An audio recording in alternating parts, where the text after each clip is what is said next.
कुरुक्षेत्र का मैदान जहां धूल में भविष्य लिखा जा रहा था, शंखनाद की प्रतीक्षा थी। पर अर्जुन का मन युद्ध भूमि से कहीं दूर भटक रहा था।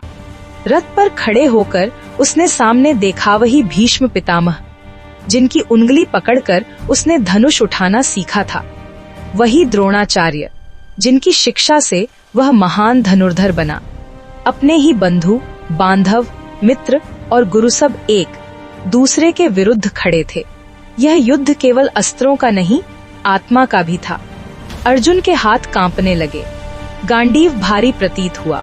उसने कृष्ण की ओर देखास खा, सारथी और मार्गदर्शक। अर्जुन बोला, हे माधव, इस युद्ध में विजय कैसी? अपने ही लोगों को मारकर राज्य मिले तो वह क्षण है। मैं भिक्षा स्वीकार कर लूंगा, पर अपनों का रक्त नहीं बहाऊंगा। उसकी आंखों में करुणा थी, हृदय में भय और पश्चाताप की छाया। कृष्ण शांत थे।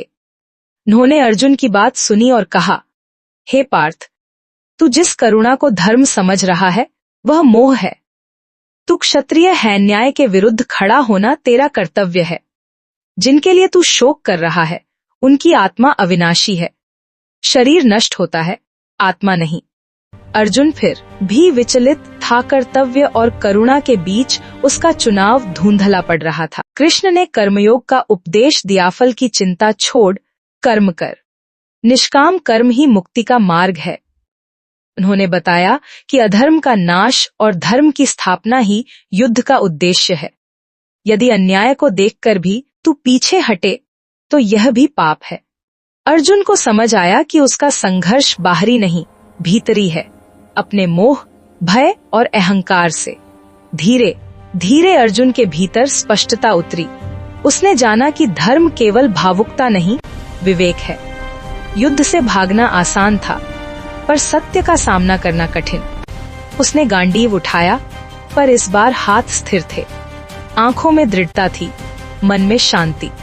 उसने कहा, हे केशव, अब मेरी शंका दूर हो गई है। मैं आपके वचनानुसार कर्म करूंगा। शंखनाद हुआ, रथ आगे बढ़ा। यह क्षण किसी एक योद्धा का नहीं, मानव के भीतर होने वाले उस चुनाव का प्रतीक था जहां सही और आसान में से सही चुनना पड़ता है। अर्जुन ने युद्ध चुना, पर द्वेष नहीं, कर्म चुना, पर अहंकार नहीं, धर्म चुना, पर अंधता नहीं। कुरुक्षेत्र में तीर चले, पर अर्जुन के भीतर एक और युद्ध जीत लिया गया था। उसने समझ लिया था, जीवन में सबसे कठिन चुनाव वही होता है जहां अपने प्रिय भी सत्य के मार्ग में बाधा बन जाए। और वहीं से गीता का संदेश जन्म लेता है, कर्तव्य निभाओ, शेष ईश्वर पर छोड़।